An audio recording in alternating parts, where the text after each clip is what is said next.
people that love one another, and we're working very hard to not only contain this horrible event, this horrible plague, it's what it is a plague, but also to come up with therapeutics and vaccines, and we're making a lot of strides. All over the world, they're having tremendous problems. A resurgence has taken place in many countries that people thought were doing well. Despite a wide range of approaches to the pandemic between countries, this resurgence in cases is occurring throughout large portions of our planet in Japan, China, Australia, Belgium, Spain, France, Germany, Hong Kong, places where they thought they've really done great. It came back, and in a couple of cases came back very strongly. The virus was said to be under control, but new cases have risen very significantly once again. So when you think somebody's doing well, sometimes you have to hold your decision on that. You have to hold your statement. Since the beginning of June, daily new cases have increased by a factor of 14 times in Israel, 35 times, that's 35 times in Japan, and nearly 30 times in Australia, just to name a few. These were countries that were doing incredibly well. Leadership was being praised. Latin America now leads the world in confirmed infections. And with the scarcity of testing in Latin America, the true numbers, you have no idea what they might be. And I can say scarcity of testing almost anywhere except for our country. This disease is highly contagious and presents unique challenges to our border states. Meanwhile, states like California, Washington State, Maryland, Virginia, Nevada, Illinois, Oregon, and many others, they were thought to be doing well, and they had a big resurgence and were hit very hard. And governors that were extremely popular are not so popular anymore. They were held up as models to follow, and then they got hit. And I'm not even saying it's their fault. It's probably not their fault. It's just the way it is. That's the way it is. Highly infectious, one of the most infectious diseases that anybody has ever seen. Not since 1917, over 100 years ago, has anyone seen anything like what we're witnessing now. But these states have also seen the virus substantially rebound, and again, no one is immune. No one is immune. These facts illustrate the imposing determinant, and it is a determinant that a blanket shutdown to achieve a temporary reduction in cases is certainly not a viable long-term strategy for any country. People are starting to understand the disease now. We certainly have understood a lot about the disease that we didn't have any idea. Nobody ever saw anything like this. The primary purpose of a shutdown was to flatten the curve, ensure sufficient hospital capacity, and develop effective treatments and therapies to reduce mortality. And we've done that, but it can come rearing back when you least suspect it. We did the right thing initially. We saved millions of lives. What we did the right thing. But a permanent shutdown would no longer be the answer at all. A small shutdown of certain areas, but we don't want to do that. Small shutdowns can be very helpful, but not for long periods of time. We understand what we're dealing with now, but it's a very complex situation. And I can only say, thank heaven that we are so advanced in what we're doing in terms of vaccines and therapies. We now know a great deal about the virus and how to treat it and who it targets.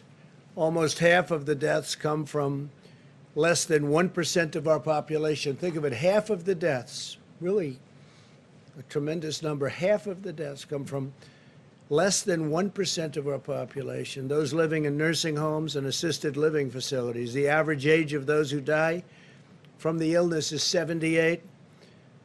We've announced very strong measures to protect those who are most vulnerable. The scientific path forward is to protect those at highest risk while allowing those at lower risk to carefully return to work and to school with appropriate precautions. I'm once again urging the American people to protect their dear family and friends and anybody who's elderly, especially if somebody's elderly and they have heart problems, if they have certain illnesses. Diabetes is a very bad one, having to do with what we're discussing. But you want to protect the elderly and socially distance. Wear a mask if you cannot socially distance, and practice vigorous hygiene. Everyone, even healthy young people, should be taking extraordinary care to avoid infecting those at the highest risk from this terrible disease. The elderly and those with chronic health issues have to be protected. In the current hotspots across the Sun Belt, the data is showing very encouraging signs. Arizona, in particular, has crossed an important threshold. For every person with the virus, we're now seeing an average of less than one additional person infected, and the numbers are coming down and coming down very substantially. They're starting to come down in Florida. Arizona is really leading away. I was in Texas yesterday, and they're starting to come down significantly, we believe, in Texas. Need another few days to figure that one out, but it looks like they're coming down very significantly. Earlier today, I visited the Red Cross headquarters to discuss plasma therapy, which is a tremendous thing that they're looking at, and they have a lot of experience with it. Potentially life-saving treatments that infuse sick patients with powerful antibodies donated by those who have recovered successfully from this disease. More than 2 million Americans have recovered from the virus, and today we're asking them to visit coronavirus.gov, and volunteer to donate plasma. We need plasma. It's something that's been very effective, and we need plasma from those that were infected and successfully recovered, as most people do. Most people do. Plasma is one of the many promising treatments my administration is accelerating. We've secured over 90% of the world's supply of remdesivir, which is terrific, an encouraging antiviral drug that can effectively block replication of the virus. We've also approved the use of the widely available steroid, which has been very successful, dexamethasone, which has shown success even in patients at more advanced stages of the disease. On July 17th, we announced a $450 million agreement with Regeneron to build manufacturing plants and hundreds of thousands of doses of its antibody treatment, which is currently in late-stage clinical trials, moving along very rapidly. That's Regeneron. As a result of such significant strides in treatment, the mortality rate in those over the age of 18 is 85% lower than it was just in April. So in a very short period of time, think of that, just 85% lower than it was in April. It's a big statement. Now I want to provide an update on our efforts to ensure a strong economic comeback, including our negotiations on Capitol Hill. Throughout this crisis, my administration has taken the most aggressive action in history to rescue American workers. We love our American workers, and we've set records on job creation, records 2 months in a row. We enacted a $3 trillion economic relief package. The Paycheck Protection Program alone saved over 50 million jobs. We delivered $300 billion to direct cash payments to Americans. We approved $500 billion for our hardest hit industries. $500 billion. We allowed homeowners to reduce or defer their mortgage payments, and we put a nationwide moratorium on evictions from federally backed properties. It was a big thing, very big thing. We also suspended student loan payments for 6 months. and we're looking to do that additionally and for additional periods of time. As a result of these extraordinary steps by the administration, we added a record 7 million jobs in the 2 months past alone. To ensure this comeback continues, which we think it will, we had great foundation to build on. We were the strongest country in the world, nobody close. We were outdoing everybody from China. If you remember, for many years you heard that in 2019 China would surpass the United States. Well, it didn't. We gained on them very significantly. We took it to a level that nobody's ever seen, 2019, and we'll be back there very shortly. It won't take very long based on everything that we're seeing.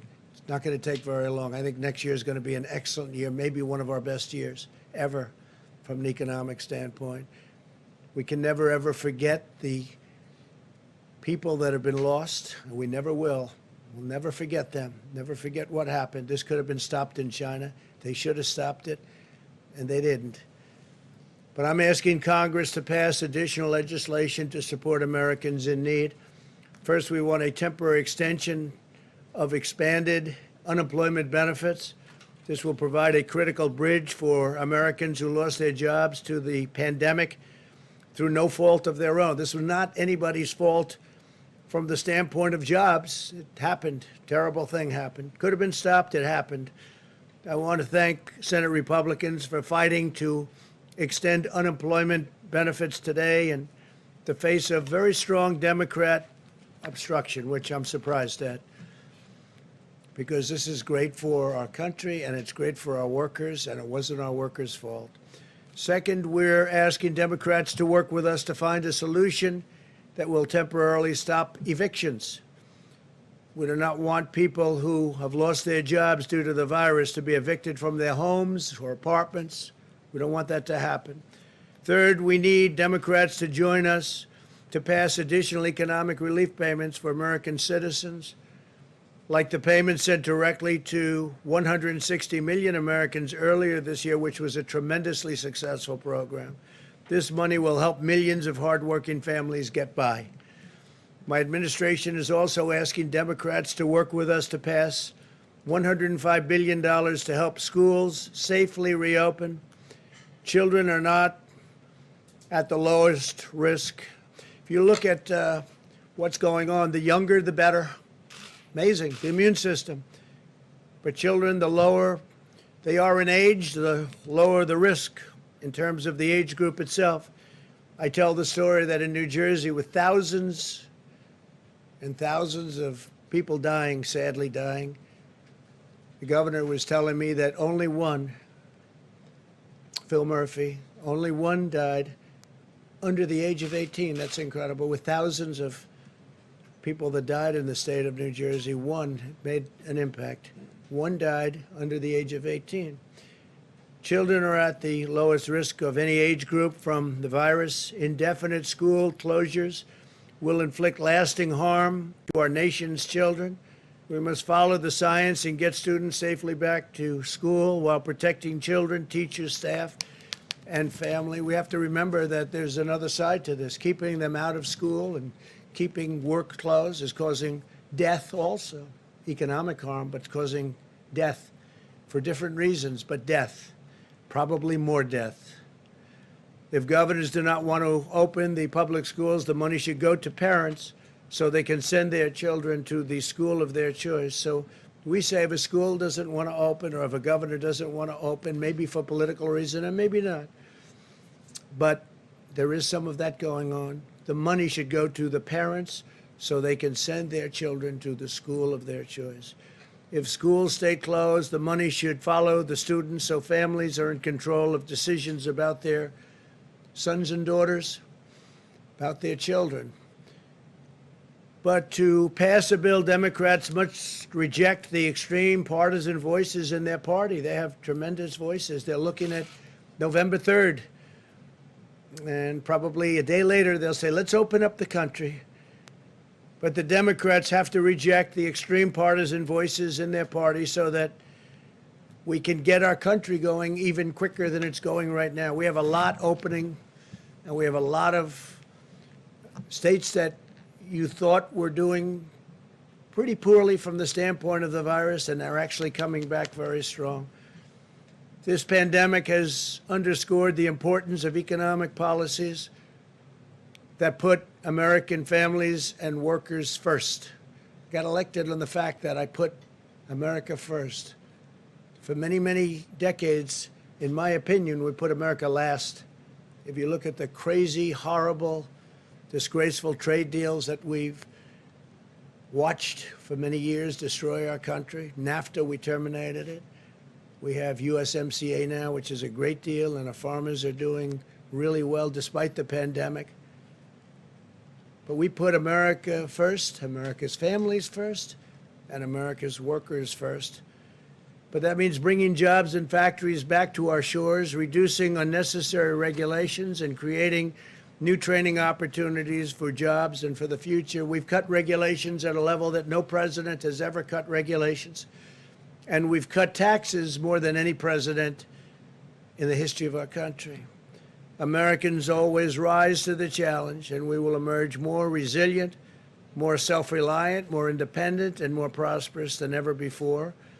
So I just want to thank you all, and if you'd like, we'll take a few questions. Steve, please. Are you going to launch an effort to try to delay the election, or was that just a trial balloon this morning? Well, what I want to explain to people, but it doesn't need much explanation. I mean, you look at article after article, New York's mail vote disaster. Tens of thousands of mail ballots have been tossed out in this year's primaries. What will happen in November? It's a mess. This is done by Washington Post. Can you believe it? The Washington Post of all papers. Fake news, but in this case it's not fake, it's true. This is done by the Wall Street Journal. Here's another one. Vote by mail experiment reveals potential problems within postal voting system ahead in the November election. And you see what's happening with so many different places. They're doing even trial runs. They're a disaster. And I don't want to see an election, so many years I've been watching elections, and they say the projected winner or the winner of the election. I don't want to see that take place in a week after November 3rd or a month or, frankly, with litigation and everything else that can happen, years, or you never even know who won the election. You're sending out hundreds of millions of universal mail-in ballots. Hundreds of millions. Where are they going? Who are they being sent to? It's common sense. You don't have to know anything about politics.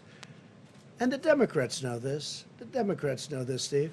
So I want an election and a result much more than you. I think we're doing very well. We have the same fake polls, but we have real polls. We're doing very well. I just left Texas, and Biden came out against fracking. Well, that means Texas is going to be one of the most unemployed states in our country. That means Oklahoma, North Dakota, New Mexico, going to be a disaster. Ohio, Pennsylvania, disaster, no fracking. I want to have the result of the election. I don't want to be waiting around for weeks and months, and literally, potentially, if you really did it right, years, because you'll never know. These ballots are missing. You saw Paterson, New Jersey. You saw many other instances. There's tremendous litigation on that right now. And that doesn't include absentee. Absentee is different. Absentee, you have to work, and you have to send in for applications. You have to go through a whole procedure. Like, for instance, I'm an absentee voter because I can't be in Florida because I'm in Washington. I'm at the White House. So I'll be an absentee voter. We have a lot of absentee voters, and it works. So we're in favor of absentee, but it's much different than millions of people. In California, they're going to send out tens of millions of voting forms. Well, where are they going to go? You read where postmen are in big trouble now. You read where city councils are in big trouble now. Voter fraud all over the ballots. So, no, I want to be standing, hopefully, hand held high, big victory, because we're doing things with our country that I think nobody else could have done. Our country is despite this pandemic, which is devastating the rest of the world, by the way, devastating. One of the articles that came out was the world's COVID resurgence. This is the Wall Street Journal editorial, the main editorial yesterday in the Wall Street Journal. I don't always agree with them, but they have the world's COVID resurgence, countries hailed as models to see, and then they go, the virus returns at a level like they haven't even seen. We've been giving praise to certain countries, and the virus has now come to them like the first time. But it's a very interesting, and it talks about many countries where everybody was holding them up and saying what a great job they did. Well, it's just one of those things. Didn't work out so well. So we want to have an election. I'd love to see voter ID. But this is the opposite of voter ID. The Democrats love it. The Republicans hate it. We all agree that absentee voting is good. Mail-in ballots will lead to the greatest fraud. You know, we talk about Russia, Russia, Russia for 2.5 years, and then they found nothing, and there was nothing. But they talk Russia, Russia, Russia. They talk China. They talk all of these countries. They say they get involved in our elections. This is easy. You can forge ballots. This is much easier for foreign countries. Go ahead, Steve. But delaying the election is probably a non-starter. I mean, wouldn't you agree with that?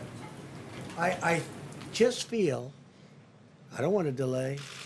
I want to have the election.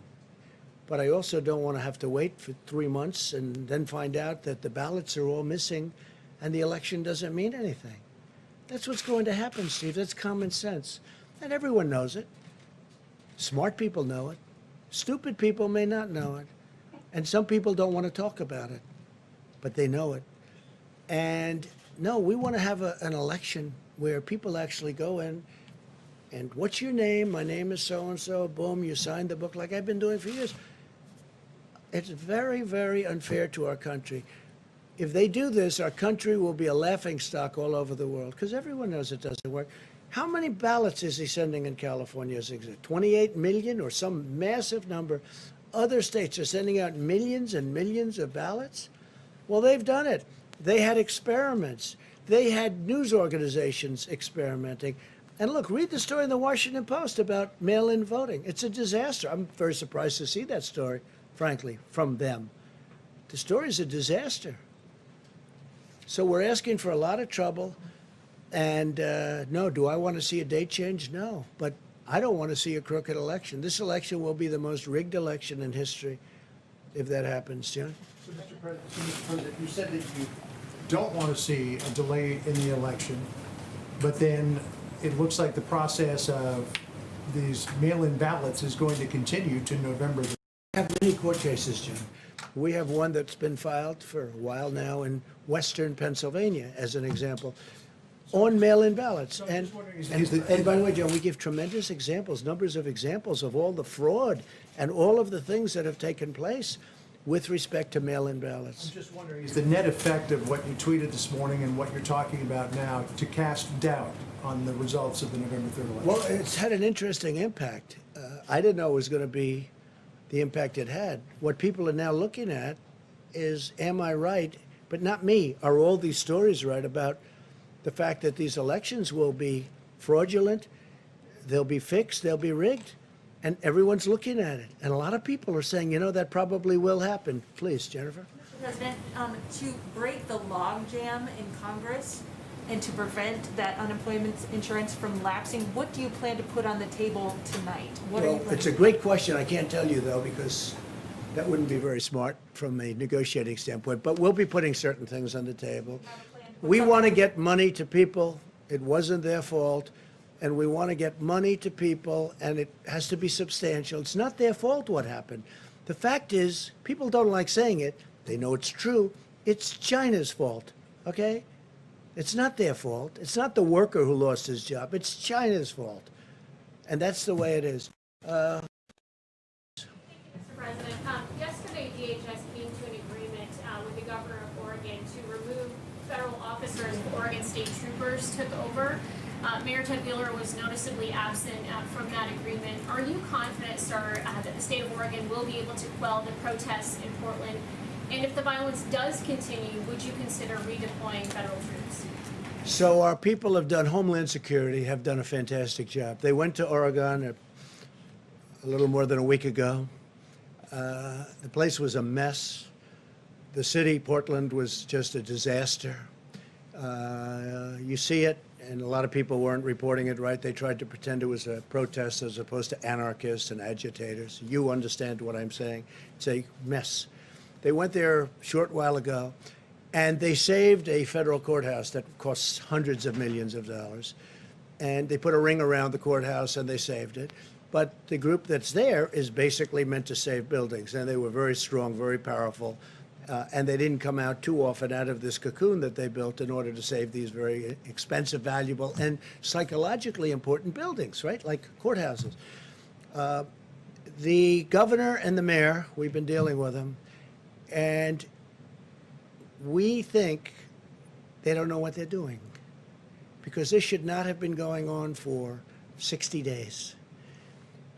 It's not our job, unless in case of emergency, which I consider now to be an emergency, it's not our job to go in and clean out the cities. That's supposed to be done by local law enforcement. Yesterday, the governor worked a deal where they'll do it. We'll stand by, they'll do it, and that's good. Well, it was very good, but she didn't report it that way. What she reported was totally different.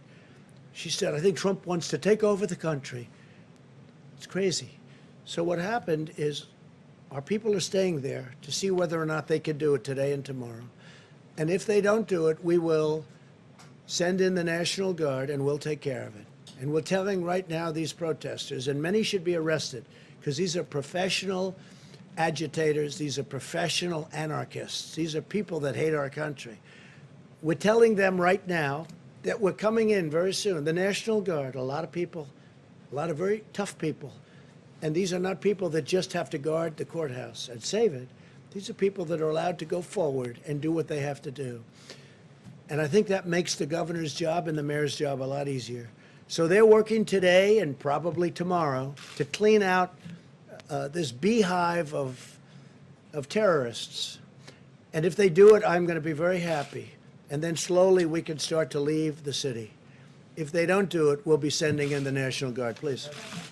Mr. Trump, given what's happening with Major League Baseball and now today the Rutgers football team is quarantined, how can you assure people that schools will be safely reopened? So can you assure anybody of anything? I do say, again, young people are almost immune to this disease. The younger, the better. I guess they're stronger. They're stronger. They have a stronger immune system. It's an incredible thing. Nobody's ever seen this before. Various types of flu will hurt young people more than older people. But young people are almost immune. If you look at the percentage, it's a tiny percent of 1%. It's a tiny percent of 1%. So we have to have our schools open. We have to protect our teachers. We have to protect our elderly. But we do have to have our schools open. Mr. President? Yeah, please, go ahead. Mr. President, a week ago you said you're in the process of developing a strategy that's going to be very powerful involving the coronavirus. Where is that strategy? Well, I think you're seeing it, and I think you will see it. And one of the things that we've done that we're getting, it hasn't been utilized fully yet, but we're all set to march when it comes to the vaccine. We have great therapeutics that are testing very well, and we have great vaccines from incredible companies, Johnson & Johnson and Pfizer and Merck and all of these great companies, and they're doing very well. And the delivery system is all set. Logistically, we have a general that's all he does is deliver things, whether it's soldiers or other items. And I think you're going to see something that's going to be spectacular. The FDA has approved things at a rate that's a tiny fraction of what it would take during another administration, let's say. We are way ahead on vaccines, way ahead on therapeutics, and when we have it, we're all set up with our platforms to deliver them very, very quickly. The vaccines are doing well, the therapeutics are doing well, and we're all set to deliver them as soon as we have them, and that's going to be very soon. Thank you very much. Thank you. Are you concerned?